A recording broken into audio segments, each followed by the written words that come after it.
Thank you, Mr. Chairman. Mr. Gardner, I was an investment advisor prior to joining this circus. But I wanted to ask you, if I were your advisor and I brought forward a business that I wanted to recommend investing in, and that business lost $1 billion every year, since its inception, which you guys are older than I've been alive, has your company ever made a profit in any single year? No. Okay, so if I brought that turd of an investment to you, would you consider me a good investment advisor? Well, Congressman, I think the purpose of Amtrak's creation was not to create a dividend for the Treasury or create sort of an investment vehicle. It was to maintain and enhance passenger rail service as a fundamental piece of the mobility picture in the United States.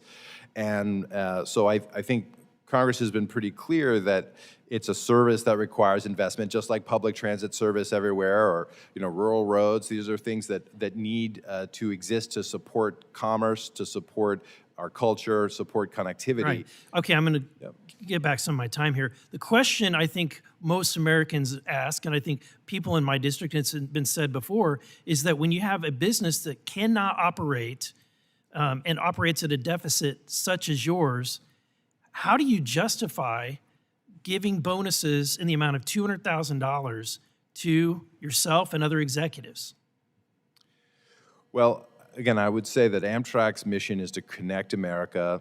Congress has been quite clear about their expectations about our route service, about all the operations that we make, and we do so trying to balance the need of service and our finances and be good stewards of the taxpayer money. To do that, we have to have an excellent... Who owns most of the rails that Amtrak uses?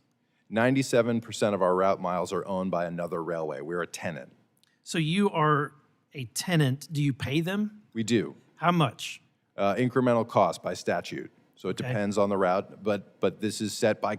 And they're required to have you as a tenant?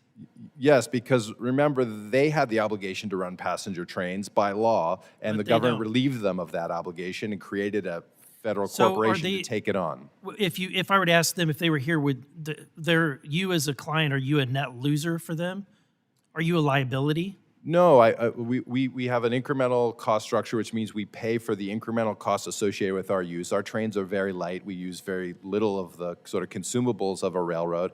And then we provide incentives for good on-time performance. So some carriers view us as a source of profit and are very focused on getting the incentive pay for good performance. So one of the questions I have is, we just went through this pandemic, and one of the key issues for my constituents coming up here was do something about the supply chain.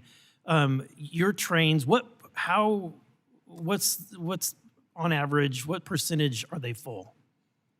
Right now we have load factors in the high 60s, so it's quite good. So 60%. 60, so about a little over half full. Yeah, but at peak periods, somewhere in the 90%. So when those segments, again, it's very different than an airline because we're serving many communities. When my constituents are trying to get goods and services timely into my district, do those freight trains have to give preference to these 50% or 60% occupied passenger trains? By law, they have to give preference. But I should say that we run a tri-weekly train across various parts of our network, one train a day, 7 cars, 10 cars. These are not in position to being able to deliver freight service. I'm a former train dispatcher. I certainly know that there's ample capacity and you can run an efficient freight operation with passenger transport. I just want to press on you the impact that you have on the taxpayers. When I calculate per taxpayer in my district, your impact, just your deficit alone, costs every taxpayer in my district at least $7. Okay, now that may not be a lot of money to you, but to people in back home, they debate whether or not they're going to have Netflix or Amazon Prime or if they're going to pay the cable bill, right? And you're draining from every taxpayer $7 for a service that most of them, the vast majority of them, will never use. And so I'm asking you to reconsider your operation and try to become at least somewhat profitable.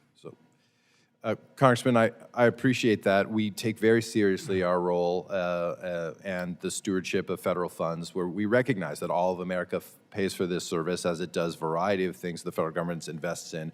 We are looking to achieve, again, break even. We were at break even essentially in 2020. We would have ended with a net surplus had the pandemic not occurred. It's going to take a while to get back there, but we're focused on improving the financials and giving the most value for the federal investment that we get and that Congress sets in terms of our route network. The gentleman's time's expired.